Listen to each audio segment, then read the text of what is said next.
नमस्कार, देश विदेश की ताज़ा खबरों के लिए आप देख रहे हैं आवाज़ इंडिया। मैं हूं आपके साथ अंजनी मिश्रा। महाकुंभ में शिवरात्रि के स्थान पर आस्था का जन सैलाब उमड़ा हुआ है। संगम तट पर श्रद्धालुओं की भारी भीड़ को देखते हुए प्रयागराज जंक्शन से संगम की ओर जाने वाली सड़क को बंद कर दिया गया है। मिली जानकारी के अनुसार अब तक 1 करोड़ के लगभग श्रद्धालुओं ने त्रिवेणी संगम में डुबकी लगाई है। अब तक महाकुंभ में 65 करोड़ 58 लाख श्रद्धालुओं ने किया स्नान। महादेव की नगरी काशी में महाशिवरात्रि के मौके पर करीब 10,000 नागा साधु पहुंचे हैं, जो हाथ में त्रिशूल, तलवार और गदा धारते हुए शाही शोभा यात्रा निकाल बाबा विश्वनाथ के दरबार पहुंचे और उनका जलाभिषेक किया। इस दौरान काशी विश्वनाथ धाम में पुष्प वर्षा से नागा साधुओं का स्वागत किया गया। महाकुंभ का आज आखिरी दिन है। बॉलीवुड अभिनेत्री प्रीता जिंटा ने मंगलवार को महाकुंभ मेले का दौरा किया। अभिनेत्री ने अपनी मां के साथ प्रयागराज में कुंभ मेले में अपनी यात्रा का एक वीडियो साझा किया। महाकुंभ से स्नान कर प्रयागराज लौट रही जेएमएम की सांसद महुआ माझी एक रोड एक्सीडेंट में बुरी तरह घायल हो गई। दुर्घटना में उनके परिवार के लोगों को भी चोटें आई हैं। यह घटना उस समय घटी जब उनकी कार एक खड़े ट्रक से टकरा गई। उन्हें रांची के RIMS हॉस्पिटल में एडमिट किया गया है। बिहार के मंत्री और बीजेपी प्रदेश अध्यक्ष दिलीप जायसवाल ने मंत्री पद से इस्तीफा दे दिया है, जिसके चलते बिहार में सियासी गर्मी और बढ़ गई है। उन्होंने कहा, भाजपा के एक व्यक्ति एक पद नीति के तहत वह केवल प्रदेश अध्यक्ष ही बने रहेंगे। तमिलनाडु के मुख्यमंत्री और सत्ता पर काबिज DMK के अध्यक्ष MK स्टालिन ने कहा, अगर आप हिंदी नहीं थोपेंगे तो हम विरोध नहीं करेंगे। तमिलनाडु में हिंदी के शब्दों पर कालिख नहीं पोतेंगे। आत्मसम्मान तमिलों की अनूठी विशेषता है। स्टालिन की टिप्पणी राज्य में भाषा को लेकर जारी विवाद के बीच आई है। प्रतापगढ़ जिले के कोतवाली देहात क्षेत्र में बुधवार तड़के कार के अनियंत्रित होकर एक घर में घुस जाने से अयोध्या आ रहे 4 श्रद्धालुओं की मौत हो गई और 5 अन्य घायल हो गए। कार सवार सभी 7 लोग प्रयागराज महाकुंभ में स्नान करने के बाद अयोध्या दर्शन करने जा रहे थे। डोनाल्ड ट्रंप ने एक ऐसी स्कीम लॉन्च की है जो एक किसी भी देश के अमीर व्यक्ति को आसानी से अमेरिकी नागरिकता देगी। गोल्ड कार्ड वीजा स्कीम के तहत 50 लाख अमेरिकी डॉलर की फीस पर नागरिकता दी जाएगी, जो EB-5 वीजा प्रोग्राम की जगह लेगी। तेलंगाना में श्रीशैलम लेफ्ट बैंक कैनाल हादसे में फंसे 8 मजदूरों को बचाने के लिए चल रहे ऑपरेशन का आज 5वां दिन है। अब तक मजदूरों से किसी भी तरह का संपर्क नहीं हो पाया है। मिली जानकारी के अनुसार NDRF की टीम उस आखिरी पॉइंट तक पहुंच गई जहां टनल की छत का हिस्सा ढहा था।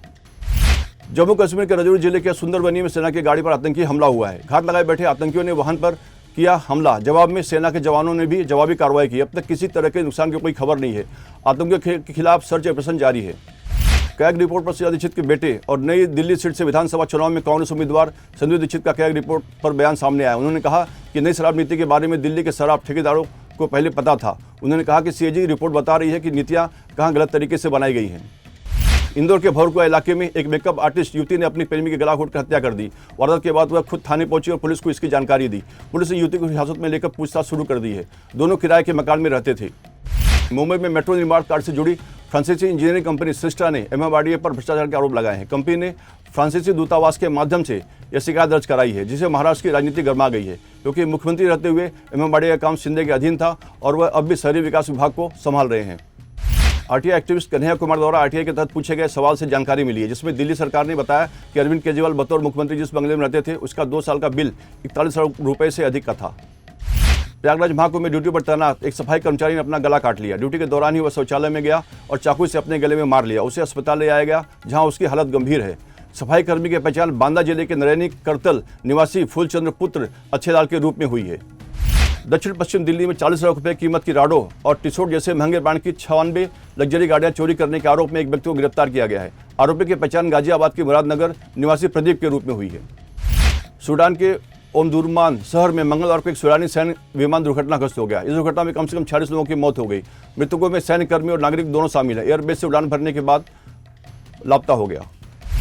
रणजी ट्रॉफी 2024-25 का फाइनल मैच विदर्भ और केरल के बीच नागपुर में खेला जा रहा है। केरल ने टॉस जीतकर पहले बॉलिंग का फैसला किया। पहले दिन लंच तक विदर्भ में 3 विकेट के नुकसान पर 117 रन बना लिए। बल्लेबाज दानिश मालेवर ने शतक पूरा किया। ICC चैंपियंस ट्रॉफी 2025 का 8वां मैच इंग्लैंड और अफगानिस्तान के बीच लाहौर के गद्दाफी स्टेडियम में खेला जा रहा है। अफगानिस्तान ने टॉस जीतकर बैटिंग करने का फैसला लिया है। टीम ने 2 ओवर में बिना नुकसान के 5 रन बना लिए हैं। दोनों टीमें चैंपियंस ट्रॉफी में पहली बार खेल रही हैं। 2025 के 11वें मैच में आज मुंबई इंडियंस का सामना यूपी वॉरियर्स के खिलाफ बेंगलोर में होगा। पहले सीजन की विजेता मुंबई इंडियंस ने अभी तक 3 मैचों में 2 जीत हासिल की है। वहीं यूपी वॉरियर्स ने 4 मैच में 2 जीत हासिल की है। अभी के लिए बस इतना ही। देश विदेश की ताज़ा खबरों के लिए देखते रहिए आवाज़ इंडिया।